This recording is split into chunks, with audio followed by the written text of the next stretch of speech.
জয় হিন্দ, বন্দে মাতরম। আমি শাহজাহান। আমার YouTube channel information with Shahjahan.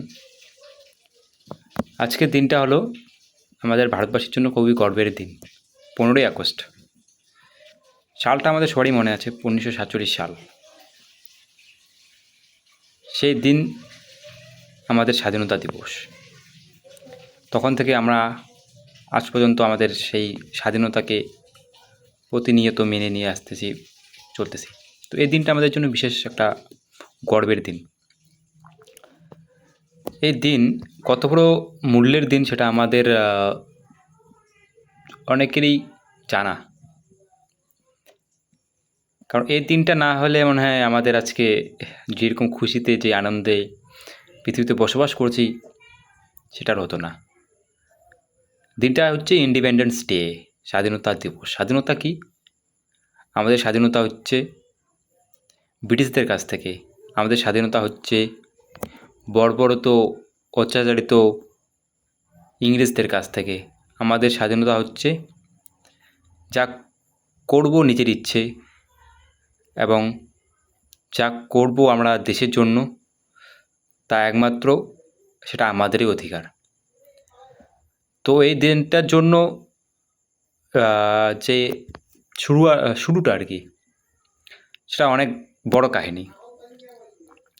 আমাদের ভারতবর্ষ কোনোদিনও পরাধীন ছিল না।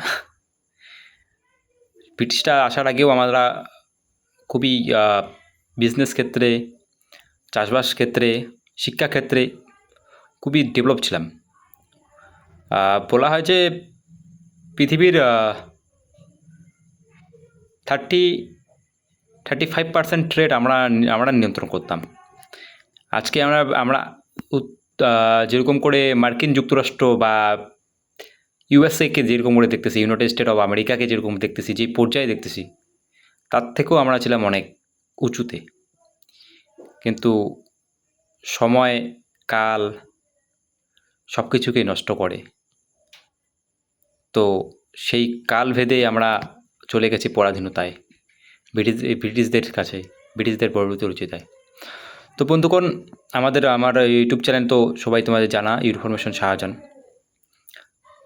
তো মাঝখানে একটা তোমাদের কাছে রিকোয়েস্ট, আমার চ্যানেলটা যদি তোমাদের ভালো লাগে, আমার বক্তব্যগুলো বা আমার তথ্যগুলো, তো সাবস্ক্রাইব করে দেবা, শেয়ার করে দেবে এবং লাইক করে দেবা। শেয়ার করবা এই জন্যই যে যেহেতু তুমি যেই তথ্যটা জানতেছো সেটা আরও বাকিরা জানতে পারে। তো আমাদের পরাধীনতা হলাম কি করে, শুরু থেকে শেষ পর্যন্ত একটু কাহিনীটা বলি। বন্ধুগণ, আজ আমরা ফিরে তাকাই সেই অতীতের দিকে, যখন ভারতবর্ষ ছিল স্বাধীন, স্বর্ণযুগের আলোয় ভাসমান। তখন আমরা নিজেদের সংস্কৃতি, নিজেদের ভাষা, নিজেদের অধিকার নিয়ে গর্ব করতাম। অষ্টাদশ শতাব্দীর মাঝামাঝি বাণিজ্যের অজুহাতে ব্যবসায়ী, সব কিছুর মূলে বিজনেস, বর্তমানেও যা চলতেছে। ইস্ট ইন্ডিয়া কোম্পানি পা রাখলো আমাদের ভূমিতে, ভারতবর্ষে। They came as traders, but stay as a ruler. They come as traders, but stay as rulers.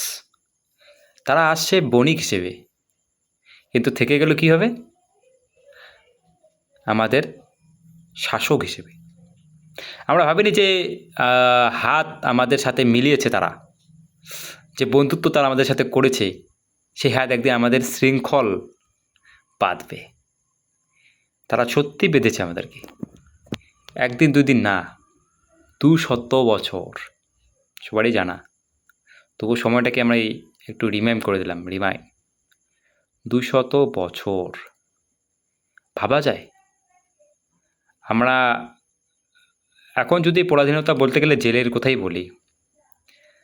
জেলে একটা দিন, এক মুহূর্ত থাকা কষ্টসাধ্য। সেটাও না, বাড়িতে বেশিক্ষণ থাকা বা বাইরে বেশিক্ষণ থাকা একঘেয়েমি, সেটাও আমাদের কষ্টসাধ্য। আর সেই জায়গায় আমরা আজকে 200 বছর পরাধীন ছিলাম। তাদের অত্যাচার, তাদের আমাদের উপর তাদের প্রেশার, তারা যা মনমর্জি চাইতো তাই করতো। মা বোনদের উপর অত্যাচার, যুবকদের উপর লাঠিচার্জ থেকে শুরু করে তাদেরকে বেকার খাটানো। ইতিহাস আমরা সবাই জানি, তবুও একটু মনে করি সময়টাকে। আমার একজন বিদ্রোহী মনে আছে, নামটা এখন মনে আসতেছে না, সম্ভবত স্যার বল্লভ নামে একজন। তিনি ইংরেজদের বিরুদ্ধে অনশন করেছিলেন, অনেক কিছু করেছিলেন। সময়টা ছিল তার বয়স ছিল 16-18 এরকম একটা। তো ইংরেজদের বিরুদ্ধে তিনি যখন আন্দোলন করেন, বিভিন্ন রকম গোষ্ঠী নিয়ে তারা ইংরেজদের যে অত্যাচার সেটার থেকে এগেনস্টে ফাইট করতেন, তাদেরকে জেলে ভরে দিতে হতো। তো ওনারা যখন জেলের মধ্যে থাকতেন, তো সেই সময় জেলে অনেক কষ্ট দেওয়া হতো, খাওয়া দাওয়া দেওয়া হতো না। তো তারা অনশন করতেন। সেই অনশনে যখন মরা অবস্থা হতো, সেই সময় তাদেরকে ছেড়ে দেওয়া হতো। কিন্তু এক সময়ে লাহোর জেলে তাদেরকে পাঠানো হয় এবং সে অনশন করতে করতে ম্যাক্সিমাম 60 ডেজ এরকম তার শরীরের প্রতিটা পার্টস, প্রতিটা অঙ্গ, প্রতিটা পতঙ্গ সব কিছু আস্তে আস্তে নষ্ট হয়ে যায়। লাংস, কিডনি, যা কিছু আছে সেটা অনশন করতে করতে নষ্ট হয় এবং তিনি তার দেহ ছেড়ে দেন। তো ভাবা যায় তেনার কষ্টটা কতটা ছিল। না খেয়ে খেয়ে খেয়ে খেয়ে এরকম করে জীবনকে ত্যাগ করে দেওয়া, একমাত্র মায়ের ভূমির জন্য, একমাত্র দেশের জন্য, একমাত্র আজকে আমরা তাদের বলিদানের জন্যই স্বাধীন এবং আজকে আমরা মাথা উঁচু করে গর্ব করে ব্রিটিশদেরকেও এখন আমরা টেক্কা দিচ্ছি। রিসেন্টলি আমরা জিডিপিতে ইংল্যান্ডকে সারপাস করে দিয়েছি, ব্রিটিশদেরকে সারপাস করে দিয়েছি। সেটা গর্বের বিষয়, তবে আমাদেরকে ডেভেলপ করতে হবে। কারণ পপুলেশন হিসেবে আমরা ডেভেলপ করতে পারিনি। তারা যে পরিমাণ পপুলেশন নিয়ে একটা দেশে আছে, সেই পরিমাণে তাদের যে জিডিপি, তারা অনেক ভালো একটা লাইফস্টাইল তারা জীবনযাপন করে। কিন্তু আমরা সেটা ততটা নয়, কিন্তু যা আছি অনেকটা ভালোই আছি। তবে আমার কথা হচ্ছে যে